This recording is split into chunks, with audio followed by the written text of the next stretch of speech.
முகமது நபி அவருடைய கொள்கைகளை நமக்கு தொடர்ந்து அதுதான் இஸ்லாம் அப்படிங்கிறத சொல்லிட்டு வந்துருக்கிறோம். அதற்கு முன்னாடியே இஸ்லாம் ஆரம்பம் என்ன? அடுத்தது, இன்னைக்கு சகோதரமா நம்ம அனைவரும் இருக்கிறோம். இங்க திட்டச்சேரிலேயே எல்லாமே சகோதரமாக இருந்து கொண்டிருக்கிறோம். இந்துக்களும் இருக்கிறோம், முஸ்லீம்களும் இருக்கிறோம். ஆனா நமது புனித பயணத்திற்கு இந்துக்களை அனுமதிப்பதில்லை. புனித பயணம் செல்வதற்கு இந்துக்கள் அங்கு அனுமதி இல்லை. பயணத்தில் அது அனுமதிக்கு நாங்கள் இந்துக்கள் என்ன செய்ய வேண்டும்? இப்போ ஐயா என்ன கேட்கிறாங்க அப்படின்னா, ரெண்டு கேள்விகளை கேட்டிருக்கிறாங்க. முதல்ல இந்த புனித பயணம் ஹஜ்ஜுக்கு போறது இருக்குல்ல, ஹஜ்ஜுக்கு போறதை பொறுத்த வரைக்கும் அதுல முஸ்லீம்களாகி நீங்க மட்டும்தான் போறீங்க, முஸ்லீம் அல்லாதவர்களை அனுமதிக்கிறது இல்லையே. ஏன், என்ன காரணம்? அனுமதி இல்லதான் ஐயா சொல்றது தெரிஞ்சுதான் சொல்றாங்க. நீங்க அங்க போனீங்கன்னா உங்களுக்கு அதை அனுமதிக்க மாட்டாங்க.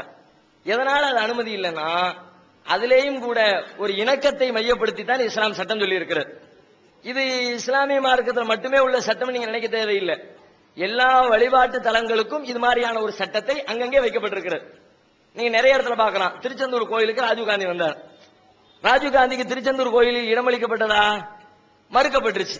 அவங்க திருப்பி அனுப்பப்பட்டாங்க. என்ன காரணம்னா, அவங்க சில விதிகளை வச்சிருக்கிறாங்க. அதே மாதிரி சபரிமலை ஐயப்பன் கோவில், ஐயப்பன் கோவிலுக்கு அதனுடைய கருவறைக்குள்ள ஒரு பெண்மணி போயிட்டாங்க, அந்த பெண்ணுக்கு அதனுடைய அனுமதி வழங்கப்பட்டதா? மீறி போயிட்டாங்க. கடைசியில் வழக்கு, கோர்ட்டு, கேஸ் என்று இன்றைக்கு வரைக்கும் அது இழுபறியில ஓடிக்கொண்டிருக்கிறது. இப்படிப்பட்ட சில சட்டங்கள் எல்லா மதத்து வழிபாட்டு தலங்களிலேயும் ஆங்காங்கே பின்பற்றப்பட்டு கொண்டுதான் இருக்கிறது. இஸ்லாமிய மார்க்கம் சொல்லுகிற இந்த சட்டத்தினுடைய பின்னணி என்னன்னு கேட்டா, அந்த வழிபாட்டு தலத்துக்கும் உலகத்தில் இருக்கிற மற்ற எல்லா வழிபாட்டு தலத்துக்கும் இடையில இஸ்லாமிய நம்பிக்கைப்படி ஒரு பெரிய வித்தியாசம். உலகத்தில் இருக்கிற எல்லா வழிபாட்டு தலமும் ஒரே ஈக்குவல் அந்தஸ்து தான். எங்க வேணாலும் போகலாம், எங்க வேணாலும் வரலாம், தடையே கிடையாது. இங்க திட்டச்சேரியில பள்ளிவாசல் இருக்கிறது. இப்ப நீங்க ஹஜ்ஜுக்கு புனித பயணம் போறோமா, அங்க என்ன இருக்குன்னா அங்க பள்ளிவாசல் தான். இங்க எப்படி ஒரு பள்ளிவாசல் இருக்கிறதோ அதே மாதிரி அங்கேயும் ஒரு பள்ளிவாசல் தான் இருக்கிறது. அந்த பள்ளிவாசலை நோக்கி தான் நாங்கள் பயணம் பண்ணுகிறோம். நீங்க திட்டச்சேரி பள்ளிவாசலுக்கு போனீங்கன்னா வாங்க உட்காருங்க உபசரிப்போம். தமிழ்நாட்டில் இருக்கிற எந்த பள்ளிவாசலுக்கு போனாலும் அதை மனமாற நாங்கள் வரவேற்போம். உலகத்தில் இருக்கிற எந்த பள்ளிவாசலுக்குள்ள நுழைஞ்சாலும் அதற்கு எந்த தடையும் கிடையாது, வாருங்கள். நபிகள் நாயகம் அவர்களே பல முஸ்லிம் அல்லாதவர்களை தங்களுடைய கரத்தால் கட்டிய சொந்த பள்ளிவாசலில் உள்ளே அவர்கள் அனுமதித்திருக்கிறார்கள். அது மாதிரியான நிகழ்ச்சிகள் வரலாறுகளை நிறைய நாங்க பார்க்கிறோம், நபிகள் நாயகத்துடைய வரலாற்றுல படிக்கிறோம். இப்படி உலகத்தில் இருக்கிற எல்லா பள்ளிவாசலுக்கும் உள்ள நியதி அந்த மக்காவில் இருக்கிற பள்ளிவாசலுக்கு பொருந்தாது. ஏன்னு கேட்டா, எங்களுடைய நம்பிக்கைப்படி உலகத்திலேயே இறைவனை வணங்குவதற்காக கட்டப்பட்ட முதல் பள்ளிவாசல், முதல் ஆலயம் அந்த ஆலயம் தான். ஃபர்ஸ்டா உள்ளது அது. அந்த முதல் ஆலயம் என்பதற்காக சில சிறப்புகளை, தனித்த சிறப்புகளை, தனி சட்டங்களை, அதில் பின்பற்ற வேண்டிய ஒழுங்குகள், மரபுகள் என்று மற்ற எல்லா இடத்தை விட கூடுதல் சட்டங்கள் அங்க உண்டு. எந்த அளவுக்கு சட்டம் உண்டுன்னா, அங்க எந்த உயிர்களையும் சாதாரணமா கொண்டுட முடியாது. ஒரு சின்ன ஏதாவது ஒரு உயிர், பூச்சி, இது மாதிரியான பொருட்கள் இருக்குன்னு வச்சுக்குவோம், நாம சாதாரணமா அங்க அடிப்போம். அதை புனிதப்படுத்துவதற்காக வேண்டி எந்த உயிர்களுக்கும் கேடு செய்யக்கூடாது. ஒரு மரண தண்டனையை நிறைவேற்றாங்கன்னு வச்சுக்கோமே, இங்க எந்த பள்ளிவாசல வச்சு நிறைவேற்றலாம், உலகத்துல எங்க வச்சு வேணாலும் நிறைவேற்றலாம். ஆனால் அந்த மக்கா என்ற அந்த பள்ளிவாசல் இருக்குது, அதையும் அதை சுற்றி இருக்கிற ஒரு குறிப்பிட்ட எல்லைகளுக்குள்ளாக அவர் தப்பே செஞ்சிருந்தாலும் அங்க வச்சு தண்டனை கொடுக்க மாட்டாங்க, கொடுக்க முடியாது. அவர் மேல ஜட்ஜ்மெண்ட், தீர்ப்பு உச்ச நீதிமன்றம் எழுதிருச்சு, இவருக்கு மரண தண்டனை எழுதிவிட்டாலும் கூட உள்ள இருக்கிறவரை வெளியில இழுத்து கொண்டு வந்துதான் தண்டனை கொடுப்பார்களே தவிர உள்ளுக்குள்ள வச்சு கொடுக்க மாட்டாங்க. அதே மாதிரி அங்குள்ள பொருட்களை, செடி கொடிகள் இருக்கிறது, சாதாரணமா இங்க போய்கிட்டே இருக்கும்போது சின்ன பிள்ளைங்க இலை தலைகளை பறிச்சுட்டு போயிருவாங்க. ஆனா அங்க இருக்கிற செடி கொடிகளுடைய சட்டம் என்னன்னா, செடி கொடிகள் நாங்க பிடிங்கிற கூட கூடாது, எல்லாம் பாதுகாப்பு, அமைதி, நிம்மதி என்று அந்த ஒரு குறிப்பிட்ட பகுதிக்கு மாத்திரம், மொத்த ஊருக்கு அல்ல, அந்த பள்ளிவாசலை சுற்றி இருக்கிற ஒரு சின்ன எல்லைக்குட்பட்ட பகுதிக்கு மாத்திரம் இப்படி நிறைய சட்டங்களை, அதை புனிதப்படுத்துவதற்காக முதல் காரியமா இருக்குது, முதல் பள்ளியா இருக்குது, அதை மற்ற எல்லா பள்ளிவாசல்களை விட வித்தியாசப்படுத்தி காட்ட வேண்டும் என்பதற்காக சில கூடுதல் சட்டங்களை போட்டிருக்கிறது. இந்த கூடுதல் சட்டங்களை யார் பின்பற்றுவார்கள் என்று சொன்னால், அதை பற்றிய முழுமையான அறிவிருக்கிறவர்கள் மட்டும்தான் பின்பற்ற முடியும். அதன் மீது யார் மதிப்பு மரியாதை வைத்திருக்கிறார்களோ அவர்களால் மட்டும்தான் பின்பற்ற முடியும். யார் அதை நம்புகிறார்களோ அவர்களால் அதை கடைபிடிக்க முடியும். மற்றவர்கள் யாரேனும் வந்தால் அவர்களுடைய அறியாமையினால் தப்பு செஞ்சிருவாங்க. சும்மா உட்கார்ந்துட்டே இருப்போம், தோட்டத்தில் நிக்கிறவன் தோட்டத்தில் இருக்க செடியை பிடிங்கி விடுவோம், கையை வச்சு நடக்கிறது தானே. பக்கத்தில் ஒரு முஸ்லீம் இருப்பான், விவரமான முஸ்லீமா இருந்தா சொல்லி இப்படி செய்யக்கூடாது என்று சொல்லுவார். எல்லாருமே விவரமா பொறுமையா ஒழுங்கா இருப்பாங்கன்னு சொல்ல இயலுமா? மனிதர்கள் பலவிதமா இருப்பாங்க. திடீர்னு தேவை நீ எப்படா அந்த இதை புடுங்கின அட்ரா புடுறா அப்படின்னா ஏற்கனவே இருந்த இணக்கம் கெட்டு போய்விடும். இப்ப இது மாதிரியான இணக்கம் கட்டுவிடக் கூடாது. நீங்க இந்த இடத்துக்கு மட்டும் வர உலகத்துல எல்லாம் எங்க வேணாலும் போய்க்குங்க, இங்க வர வேண்டாம். தேவையற்ற அசம்பாதிகள் வந்து விடக்கூடும். சட்டங்கள் ஜாஸ்தியா இருக்குது.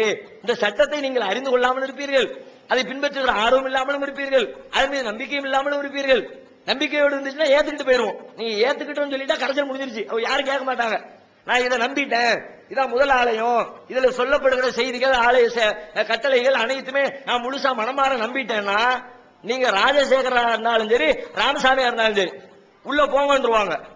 நான் அதை ஏற்றுக்கொண்டேன் என்று சொன்னால் ஏற்றுக்கொண்டவர்களுக்கு உள்ள அனுமதி, ஏற்றுக்கொள்ளல் என்கும் போது அசம்பாவிதம் வர வாய்ப்பு இருக்கிறது என்ற காரணத்தினால இஸ்லாம் என்ன செய்கிறதுனா வேண்டாம், உங்களுக்கு அனுமதி இல்லை. இதனால் தான் ஒரு மனிதநேயத்தை மையப்படுத்தி தான் எனக்கும் கட்டுவிடக் கூடாது என்ற நோக்கத்தில் தான் உள்ளுக்குள்ளே வருவதற்கு தடை விதிக்கப்பட்டிருக்கிறதே தவிர வேறு தாழ்ந்தவர்கள் என்ற அடிப்படையில் சொல்லப்பட்டதில்லை. நாங்களாம் புனிதர்கள், நாங்களாம் உயர்ந்தவர்கள், நீங்களாம் மட்டமானவர்கள் அந்த எண்ணத்தில் சொல்லப்பட்டிருந்தால் உலகத்தில் இருக்க எல்லா பள்ளிவாசலும் சொல்லியிருக்கும். இதுக்கு மட்டும் சொல்லுதுன்னா அதனால இது இந்த தனிச்சிறப்பை மையப்படுத்தி சொல்லப்பட்டதுதான் அதனுடைய. இன்னொரு கேள்வி என்ன கேட்டாங்கன்னா, இஸ்லாத்துடைய தோற்றத்தை பற்றி நபிகள் நாயகம் அவர்கள் சொல்லக்கூடிய விஷயங்கள் இஸ்லாம்னு சொல்றீங்க, ஆனால் நபிகள் நாயகம் தான் முதல்ல இஸ்லாத்தை சொன்னாங்களா, அதுக்கு முன்னாடி இஸ்லாம் இருக்கிறதான்னு கேட்கிறாங்க. இஸ்லாமிய நம்பிக்கைப்படி உலகத்தில் என்றைக்கு மனிதர்கள் வாழ துவங்கினார்களோ அன்றிலிருந்தே இஸ்லாம் உலகத்திற்கு சொல்லப்படுகிறது. குர்ஆன்ல இறைவன் சொல்லுகிற செய்தி அதுதான். முதலாக ஆதம் என்ற மனிதனை இறைவன் படைத்தான், அவனுக்கு ஒரு துணையாக ஒரு ஜோடியை படைத்தார் இறைவன். அந்த 2 பேரையும் பூமியிலே நீங்கள் வாழுங்கள் என்று பூமியில் வாழ வைத்தார். அந்த 2 பேருக்கும் இறைவன் சொன்ன விஷயம் எதுவோ அதுதான் இஸ்லாம். ஆரம்ப முதல் மனிதர் பின்பற்றி ஆதாம் ஏவாளுங்கிறாங்களா கிறிஸ்தவர்கள், அந்த முதல் மனிதர் பின்பற்றிய மார்க்கம். அதற்கு பிறகு எத்தனையோ பேர் வந்திருக்கிறாங்க, எத்தனையோ உலகத்துல மக்கள் தொகை பல்கி பெருக ஆரம்பித்திருக்கிறது. ஒவ்வொரு பகுதியிலேயும் மக்கள் வளர வளர வளர அந்த மக்களுக்கு இஸ்லாம் என்ற போதனையை சொல்வதற்காக அந்த மக்களில் இருந்தே இறைவன் ஒரு தூதுவரை தேர்வு செய்கிறான். பிரத்யேகமாக ஒரு மனிதர், நல்ல மனிதரை எடுத்து அவருக்கு தன்னுடைய கருத்துக்களை சொல்லி இந்த கருத்தை உலகத்துக்கு போய் சொல்லு. அப்படி பல பேர், லட்சக்கணக்கான பேர் உலகத்துக்கு வந்ததாக இஸ்லாம் சொல்லுகிறது. பல ஆயிரக்கணக்கான பேர் ஒவ்வொரு சமுதாயத்துக்கும், ஒவ்வொரு மாநிலத்துக்கும், ஒவ்வொரு மாவட்டத்துக்கும், ஒவ்வொரு தேசத்துக்கும், எல்லா நாடுகளுக்கும், ஒவ்வொரு மொழி பேசுகிறவர்களுக்கும், எல்லா மக்களுக்கும் இறைவன் அந்தந்த மொழியில தூதர்களை அனுப்பி வச்சு நீங்க போய் சொல்லுங்க. அவங்க வந்து ஒவ்வொரு காலத்திலையும் சொல்லிக்கிட்டே இருந்தாங்க. அப்படி சொல்லப்பட்டு வந்த இறை தூதர்களில் கடைசியாக வந்த இறைவனின் தூதர் தான் நபிகள் நாயகம். அவங்களோட அந்த இறைவனிடமிருந்து வந்து வருகிற தூது செய்தி முடிந்து விட்டது. அவங்க தான் லாஸ்ட். அவங்களுக்கு அப்புறம் கடவுளிடமிருந்து எந்த மனிதரும் தூதராக வரமாட்டார். இஸ்லாமிய நம்பிக்கைப்படி முதல் மனிதரே இஸ்லாத்தை சொன்னவர் தான். அதுதான் நம்பிக்கை.